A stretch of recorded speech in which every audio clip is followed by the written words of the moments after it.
मोहनलालगंज के लोकप्रिय सांसद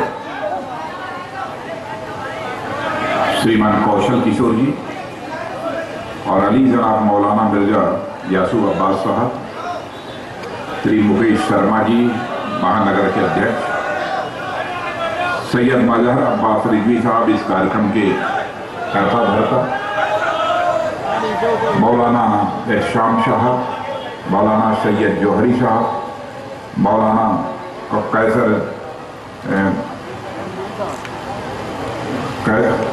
कैसर जौनपुरी, जनाब कब्बन नवाब साहब, रानी का नौजिया पारिषद श्री अनुराग मिश्र उर्फ अन्नू, कौसर जौनपुरी का नाम कई जगह लिखा है, और पार्षद श्री शिवपाल सावतिया, शाफत पार्षद सौरभ सिंह मोनू, पार्षद श्री नरेंद्र सिंह, पार्षद कब्बन नवाब का नाम ले लिया, अली शाह जी जिलाध्यक्ष। यहाँ मौजूद मेरे सभी सम्मानित बुजुर्गों, दोस्तों, मैं कोई लंबा भाषण करने के लिए खड़ा नहीं हुआ हूं।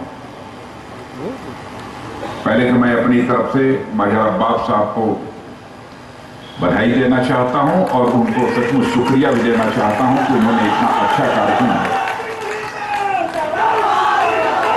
यहां पर किया है। ये ईद मिलन का कार्यक्रम है। ईद का यह त्योहार क्या संदेश देता है, यह बताने की जरूरत नहीं है। और मैं यह मानता हूं कि हिंदुस्तान में ईद का त्योहार दुनिया के दूसरे मुल्कों में जो ईद के त्योहार हैं उससे कहीं बेहतर तरीके से ईद का त्योहार मनाया जाए, इसके लिए हम सबको अपनी तरफ से कोशिश करनी चाहिए।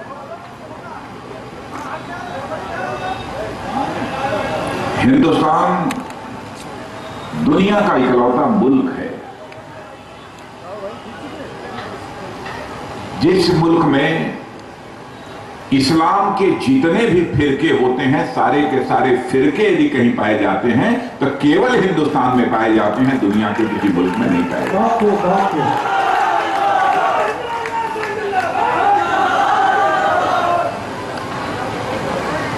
और मैं कह सकता हूं कि ऐसा खूबसूरत मुल्क जिसके अंदर सबको साथ लेकर चलने की कला है, सारी दुनिया में हिंदुस्तान से बेहतर आपको नहीं मिलेगा।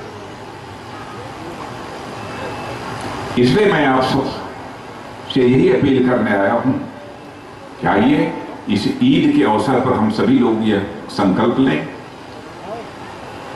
कि हम लोग मिलजुल कर भारत को आगे बढ़ाएंगे, भारत का मस्तक सारी दुनिया में ऊंचा करेंगे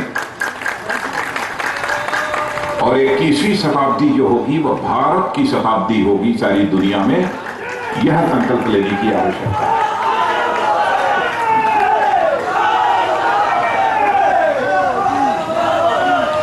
और शायद चुनाव जीतने के बाद पहली बार आ रहा हूं यहां। क्यों पहली बार आ रहा हूं? आप लोगों ने वोट दिया, आपने समर्थन दिया, इसलिए मैं आप सबके प्रति अपनी तरफ से आभार भी व्यक्त करना चाहता हूं। हर महीने आता रहता हूं, आगे भी आता रहूंगा।